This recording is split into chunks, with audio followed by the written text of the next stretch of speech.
kati na Congo mikili olobaki ba oyo bazali na doute ya nationalité ya Kamere na oyo bazali na doute ya nationalité ya Kabila ba prouver yo oui ba pesa ba preuve que Kamere ou Kabila azali mwana mboka te maloba oyo papa alobaki est-ce que eza ko engager papa yemoko to ezali maloba oyo eza ko engager IDPS na président yango pour papa na kati yote tozalaki on a 2011 toujours na tango ba élection to monaki papa Tshisekedi na aéroport bakangaki ye bakangaki papa Tshisekedi a répondaki bato bakangaki alobi ete bino yo na mokonzi na yo bokozonga na Rwanda elanda makipe lisusu na banzembo oyo ba diaspora bayembaki partout kezongisa ye na Rwanda zongisa ye na Rwanda non ils sont beaucoup à ba moyen ya s'organiser comme parti politique pour conquérir le pouvoir, les moyens sont très limités, fortement limités. Donc, il faut qu'on ait et ça a triqué. Et la chose qui triqué peut suivre une irrégularité. Tout le monde qui est Union européenne, tout le monde centre Carter, ancien président des États-Unis. Tout le monde a l'église catholique, tout le monde a IDPS Binomoko. C'est un des pays les plus riches du monde et il est envié. Maman, les hommes les plus misérables, il y en a qu'au Congo. Les richesses sont en réalité à pouvoir. Tu vas regarder les Afrique du Sud. Le Congo, c'est une bonne exception. 5 ans, en 2011 à 2016, et comme 2011 à 2016 et comme vérité des îles ici là et aussi en 2016 Tshisekedi ozali mwana biologique ya président IDPS Etienne Tshisekedi wa Mulumba pe azali chargé na relations extérieures ya IDPS asali alliance yena Kamere Gana vani na Tshisekedi deux fois on a deux séjours le 2000-2001 et puis la vani na yena 2008-2010 les raisons de Congo mikili nakati na Congo mikili olekana ki olobaki ete bamindele batie bino maboko po ke na 2016 bamindele o batie bino maboko po ke na 2016 bachaka bino pe maboko balobaki ke non bachaka bino pe maboko IDPS ekende na élection 2011 c'est là le 7 décembre ce qu'on a dit le 7 décembre mais le peuple qui avait dit devait agir. Ce n'est pas encore à lui de venir dire au peuple bon, vous pouvez faire une promesse à Tunisie, non, ce n'est pas le combattant, ils atomisé. Ils ont un groupe multiple de combattants. Bisopene bandelé, tu as des difficultés.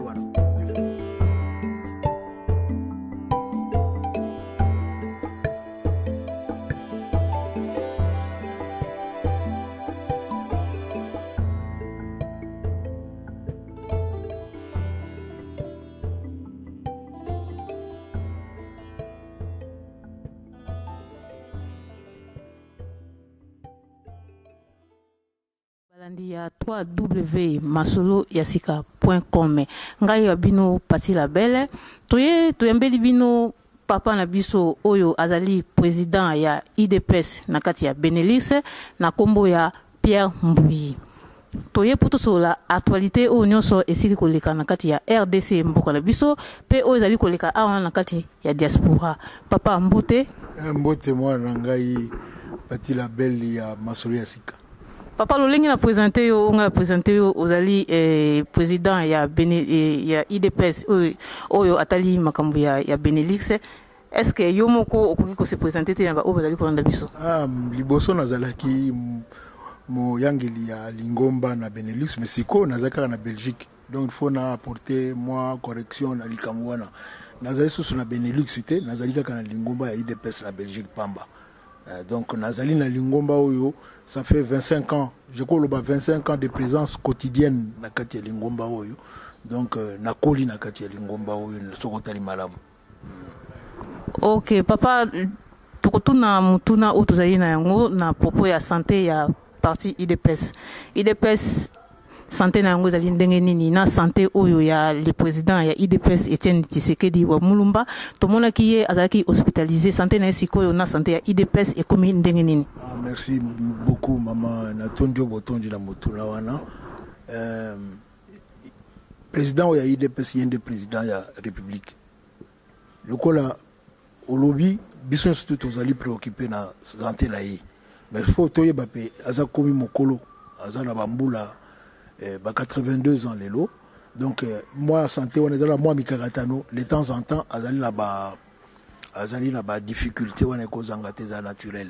Mais lolo toko lobate azali ndenga na yokaki ba ibisaki ngai azali na moi convalescence azali mal en pointe azape malamu mingi te maza katikati nde toko loba. Pona parti ya biso zana moi mbilinga moi mikakatano pona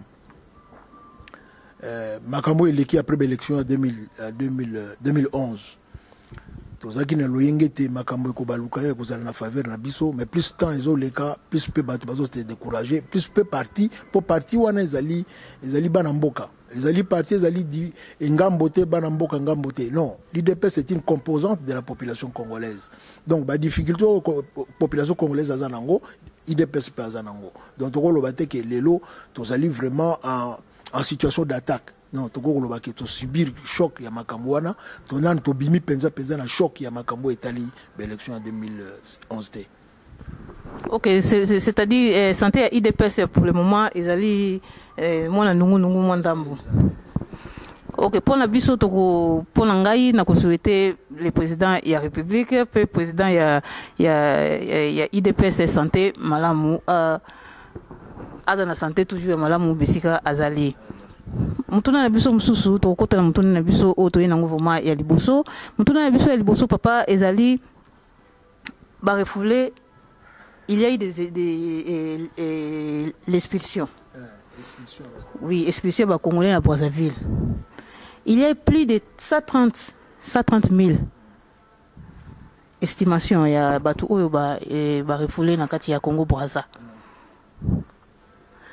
refoulement ya lolenge wana papa na ntomona yango te na kati ya batu wana ezana batu oyo bazalaki na situation régulière c'est ça misusu pe na kati na bango bazalaki na situation irrégulière c'est ça maintenant tomona te likambo oyo uti ko yana kati na Congo Brazzaville bazongisa na mboka moko te na kati na mokili wana tomona yango te mais pas na biso na kati na Congo et salami mutuna na biso ezali et pas ya IDPS lokola yo zali président ya IDPS yo zali ko présenter IDPS na kati na Belgique mutuna na biso ezali IDPS e ko yebisa peuple congolais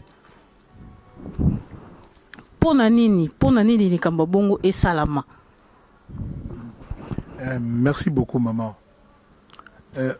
Likambo bongo et salami pona nini bana mboka faut bayeba ke likambo bongo ekosalama lisusu tant que mboka oya biso eza mboka lisusu te.